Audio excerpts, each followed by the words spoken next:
Welcome to Confident Living.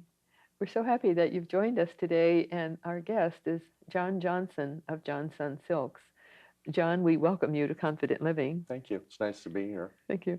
I'm really happy to have you, and uh, I know that your work as an artist and your um, intellectual thinking and your financial ability to run a business, being an entrepreneur, all are together give you a different view of life.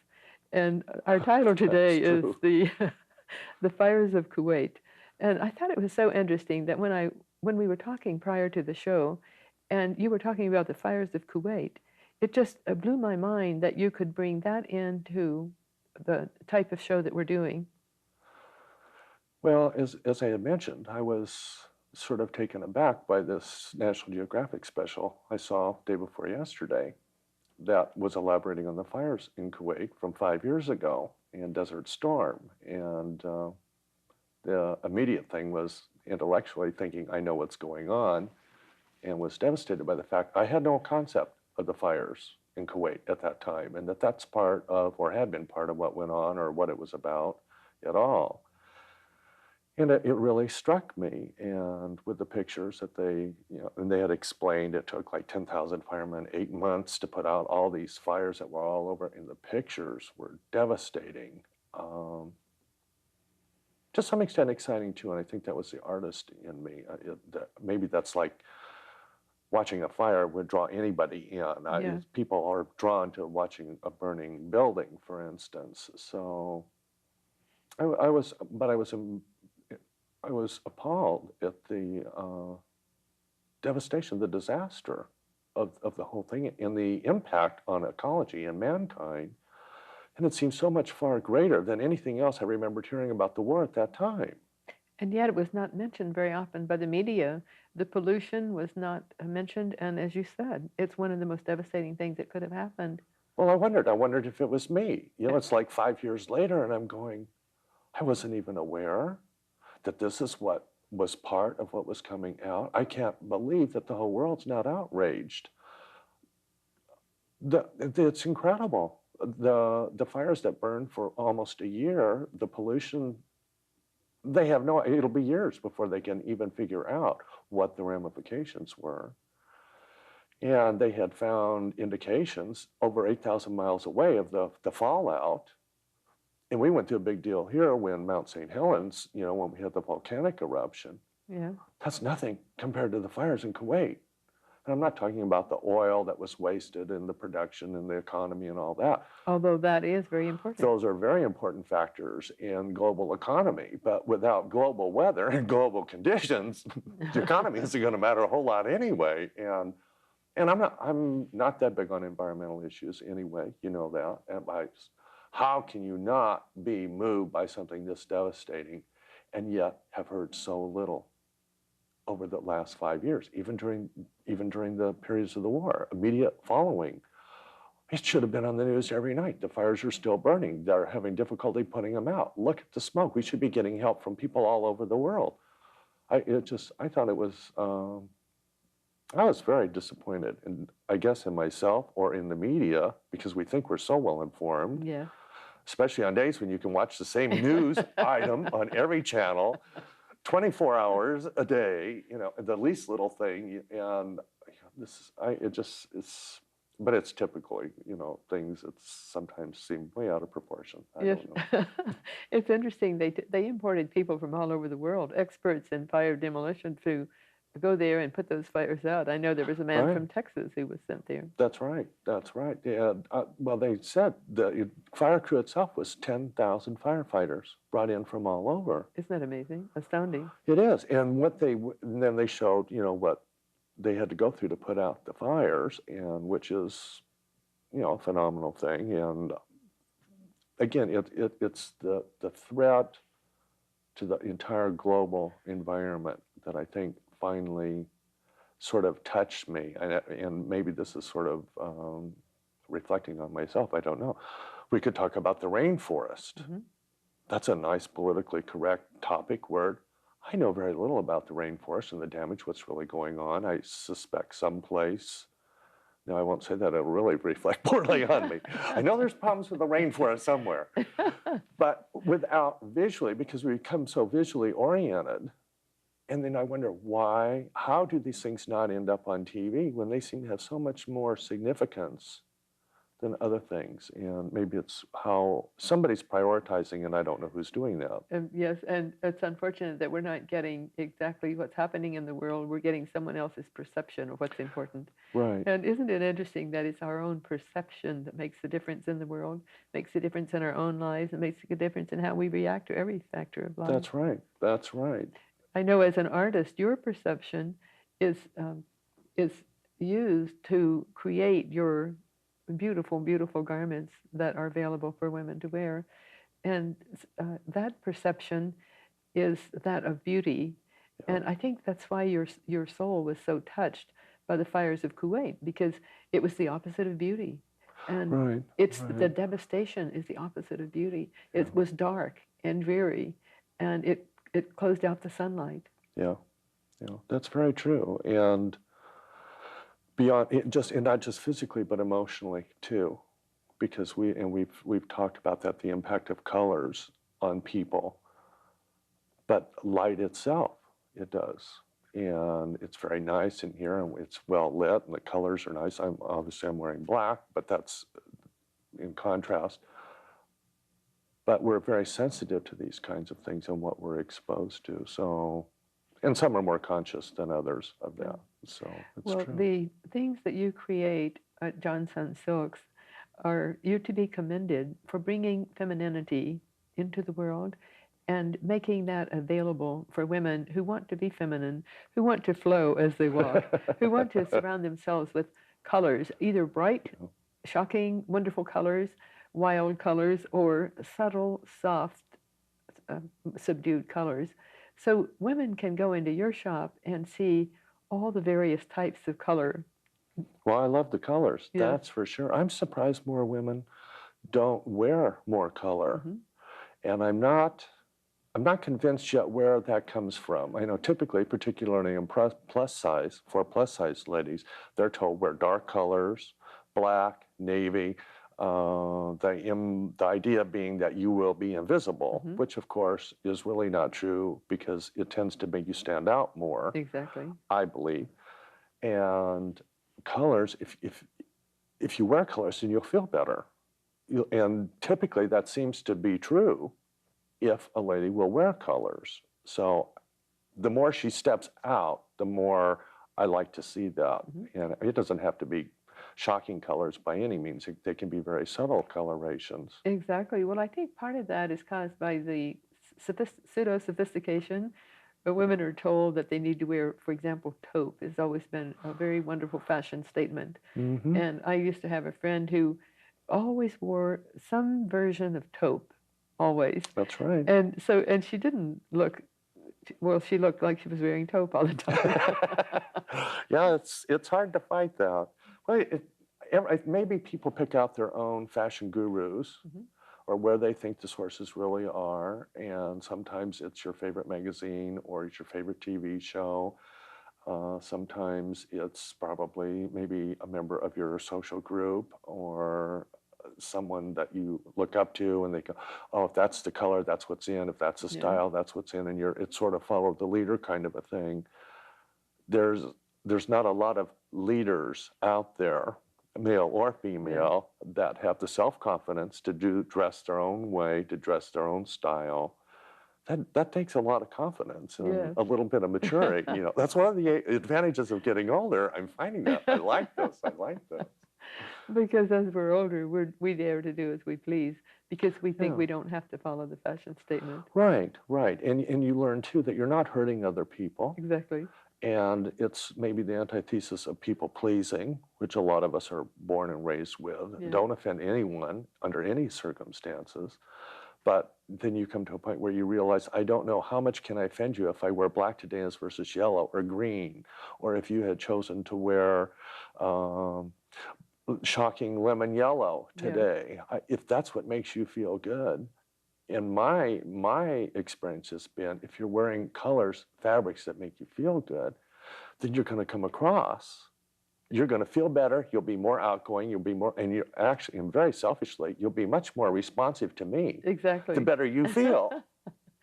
So if people felt better, it's that domino kind of theory. It works for everyone. And we have color therapists now who teach us that we need to choose the color for the day to wear that That's day. right. And we will automatically choose what we need. If we go to our closet and pull out a suit or dress, it's what we need to wear that day for our own soul's growth and for our own equilibrium. I trust that very much so. I do very too. much And so. it's wonderful. Isn't it exciting that we're living in the time of greatest change the world has ever known, and we have more variety of experiences available to us, and also everything is okay more than any other time in history. I think so. Basically, I agree with that. Obviously, we could find exceptions along the way, but generally, I really think that's true. I like to think that people can become more adaptable because change is what life is. Yes. And I know a number of people, my parents, for instance, who were raised with, they're looking for stability, they're looking to promote, they want to maintain the same thing.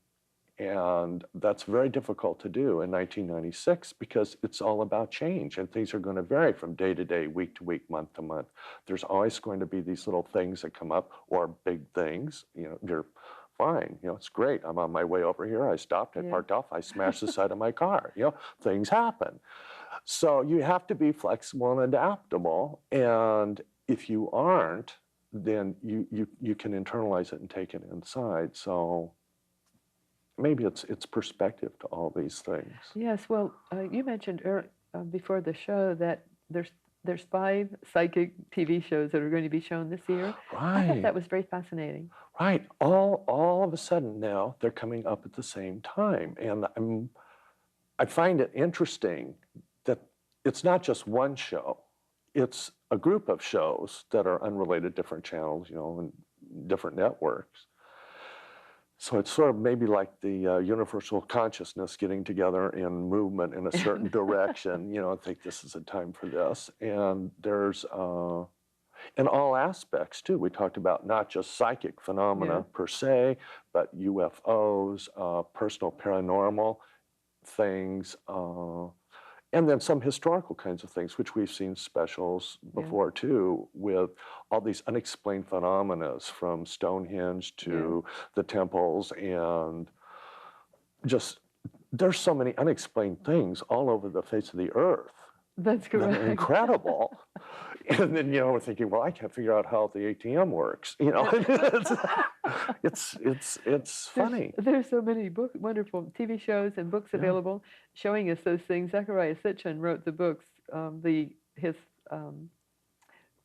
series of 6 books showing us how time began and what's happened in the meantime. And his books are so phenomenal because they show us our history and our background, and they show us how we got to where we are today.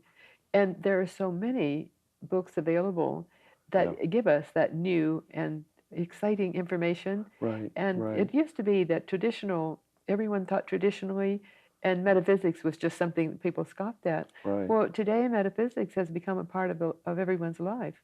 And people don't scoff at it anymore. They say, well, there might be something to this. There's a great deal to it, and you're right. The level of acceptance is really growing, and across the board, it's probably internationally more acceptable in a lot of ways than even specific religious denominations per se, because it's a more universal kind of basket, so to speak, that anyone can fit into and anybody can be touched by. So it's growing, the awareness. Exactly. And it's positive. this is Totally. another factor. There used to be so many negative overtones Yeah. to anything metaphysical or psychic or phenomena, or let alone, you know, get into scientific things and UFOs and all that, this kind of thing. Now, life on Mars, who would imagine, you know? And here we are. We know. That's right. You know, it was like, what, 50 years ago, a man on the moon, outrageous. Gosh, can you imagine? This is 1996. Even between now and the year 2000, just in the next, what, 3.5 years we have left, 97, 8, 9, right before the year 2000. Just the rate of change is incredible. Change is happening exponentially. Yeah. It's been shown that there was greater change in the last 100 years, well, the last 50 years, than there was in the prior 6,000. Yeah. And that change, Adun Bilal Melchizedek gave those figures, and he showed us that there was greater change in those 50 years than there had been in the prior 6,000. Yeah. Then that doubled in the next 10 years. In the next 10 years, that doubled. And in the next 5 years, that those changes and that information doubled. And he went up to 1985. So if it changed exponentially in just 5 years, as opposed to 10 years prior to Right. that, think of the changes there are since 1985. Oh, yeah. And yeah. there's that one, Sheldon Neidl, who wrote "You Are Becoming a Galactic Human." Right. Well, right. his information is he stays firm with his with what he's saying, with the information he gives, and that is that the angelics and the ETs, the extraterrestrials, will be here to help us have a better life, a more productive life, a more happy golden age type of life, and they will be here before the end of the century. And all those changes will happen, and we will be able to have food, clothing, and shelter with very little effort. Isn't that exciting? Yeah. Well, and I believe that's true. I believe it is too. And I think there's already help here. Yes. The beginning stages of that. Yes. Which is, that's a wonderful feeling when you no longer feel like you're alone. Exactly. When you feel there's help there. And I was raised in the beginning, no, God's there. Yeah. And you could say the words, but till you feel it, Yes. till you really believe and can feel, you're not alone. You may not like what's going on, you may not understand it, but you don't feel alone. That's such a different place to be. It is. And it's so we're able to be far more productive on that basis. Mm-hmm. Mm-hmm. And helpful and Yeah. loving. Because fear makes us paralyzed, makes us sit still. And when our perception changes, then our actions change, and our very life changes, our thinking changes, everything around us changes, and we become more whole and complete as we were meant to be. Right, right. It's And that's true, and you can see that too. Yes. You know, I didn't believe that in my 20s. Yeah. It sounded good, but that was like the fairy tale. And I thought life should be like, you know, Ginger Rogers, Fred Astaire. And life isn't like that at all. Actually, it's far more exciting than I ever thought it would be. And not always fun, but then it's, again, one's perception Yeah. of what's going on and understanding the meaning of things, and makes a lot of difference. Yeah. But we're not alone. I love the change. I love it too. And the consciousness of humanity as a whole has changed for the better, has risen. And because the consciousness is raised, then everything is different. And even time, we know that time has escalated. And it took me forever to realize the reason time has changed is because the consciousness of the people has changed. Yeah, yeah. It's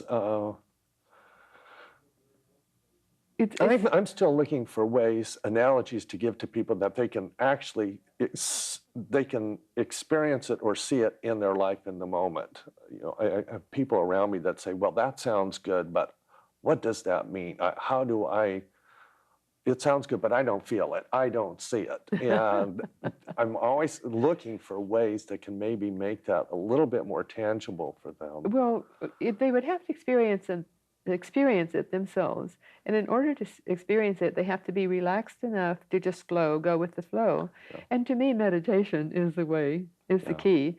Because I find, I've been teaching meditation for 30 years, and I find that when people meditate, they are more free and open and at one with the universe than if they don't. Don't you find that to be true? Very much so. So you might encourage people to just meditate, and it's so simple. They don't have to have fancy anything. They Well, just they have to need to sit take still. more of your classes is what they need to do because you're an excellent instructor, I know. Just Because, to sit still. All they need to do is yeah. just sit still with their spine straight and go into the silence. Well, but so we've talked about this too, because so often they have expectations of what a meditation's going to be, what's going to happen, what they're going to feel, what they're going to think, what the experience is going to be like. And I don't know that one can tell them that ahead of time and then interpreting that. But you're absolutely right, is being quiet, being quiet within yourself. Yeah.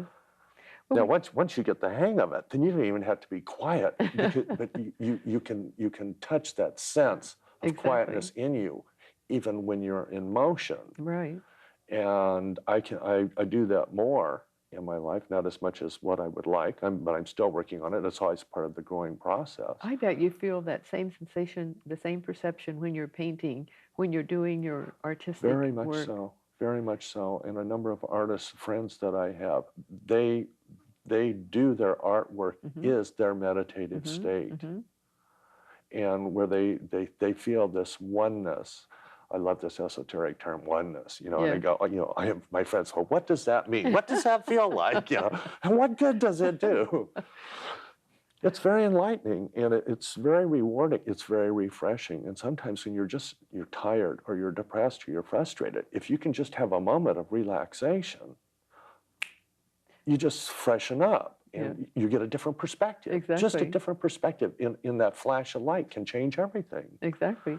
And you do feel at one. You feel at one with God, Creator God. Right. You feel at one with all of humankind, with all of mankind. That's when you know you're not alone. That's exactly. And you can't be alone. Yes. And that's to me is a major, major difference. Yes. And having come from years of very deep depression and feeling alone and removed from and a part of, that was an incredible major breakthrough for me and really changed my life a lot. Do you think all artists go through that you just described, the dark night of the soul? Do you think all artists do? I know they're reputed to. Is that so? I think so. I think it goes with the territory. It goes with the territory, but actually I think it goes with humankind. I think everybody does to some extent, the dark night of their soul. And the artist lives a more public life? I think so. So it's made public. Right, in that respect, and in their venue of not just publicity, but by virtue of what they do, because they do a public kind of thing. If I paint something or I create something, it's into the public.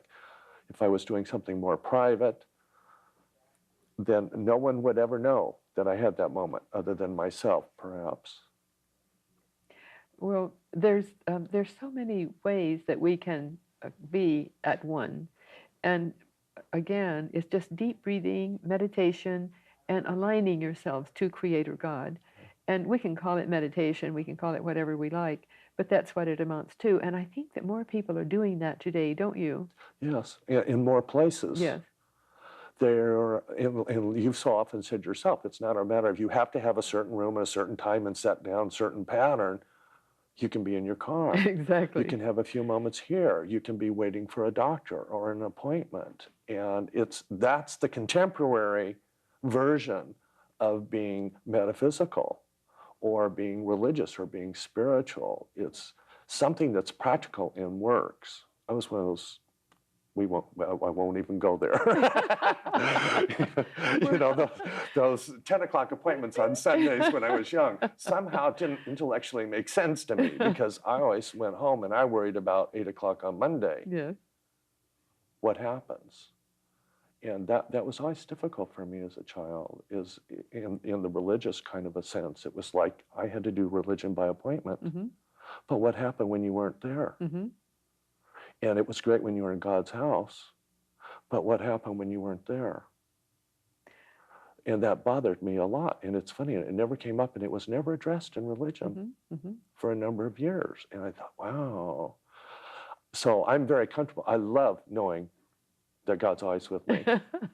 And I can always be with God when my head's clear, So it's a whole different thing. Now it's all permeating. Now it's permeating, and I'm here, and I have to be responsible, and I have to be clear. That's great. And everyone, generally speaking, is very familiar with meditation. They're very familiar Yeah. with out-of-body experiences.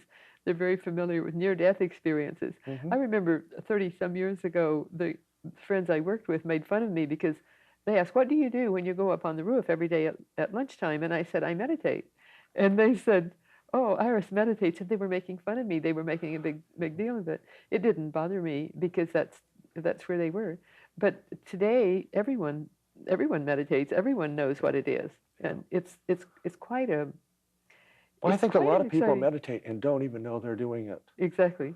It's that kind of thing you mentioned, sort of like with an artist, but I think you could have it with a homemaker who's beating a cake. Yes. And there's a moment there where you like check out. Yes. And I don't mean a psychotic kind of a thing, but Hmm. there's moments in Hmm. activities that maybe are redundant enough where you let go. Those are moments that come Yes. close to that for people that don't understand what that sense is or that feeling. Yes. There's a wonderful teacher, Dr. Caroline Mace, who brought that subject up in one of her energy anatomy lectures, and she was saying that it hasn't been too long ago that no one ever addressed spiritual issues, as you said earlier, John. And today, people do it all the time. They talk Mhm. about looking to God when they're vacuuming. They talk about looking to God when they're sitting at their Mhm. computer. They talk about looking to be aligned with our Creator at all times. Well, And you know, it's not as threatening anymore. yes, It used to be like when you go to dinner, you never discuss politics or religion. exactly. It's changed. That part's changed. I still don't advocate discussing politics, but if you get into spirituality, you're absolutely right. It is. It's something we're more readily able to discuss. And even with politics, uh, people are more friendly in their own. Not me. I don't do politics. No. Just kidding. Well, it doesn't matter that much Yeah, as much to people, and they're not so yeah. averse to speaking of it. Well, it is, and part of it's just I think it's the time. We're more educated, we're better informed, we're more exposed to things. That has an impact on us. And we're more in touch with our own soul. We're more in touch with our own spirit, the spirituality underlying and undergirding every aspect of our lives. Yeah, And because we're in touch with that, because we respect it in others, it makes the world a better place in which to live. yeah. And does. isn't it exciting to know that we know that this is going to continue? This this is just one small step for mankind spiritually. Right. And what next? Isn't It's it growing. exciting? It is. We thank you for joining us on Confident Living, and I thank you, John Johnson, for joining me today. We hope that you'll be back again soon, and we hope that you will watch us every Sunday at 2:30 in Long Beach on Century Cable and Continental Cable. Thank you, and Liquid Cable. Thank you. Goodbye.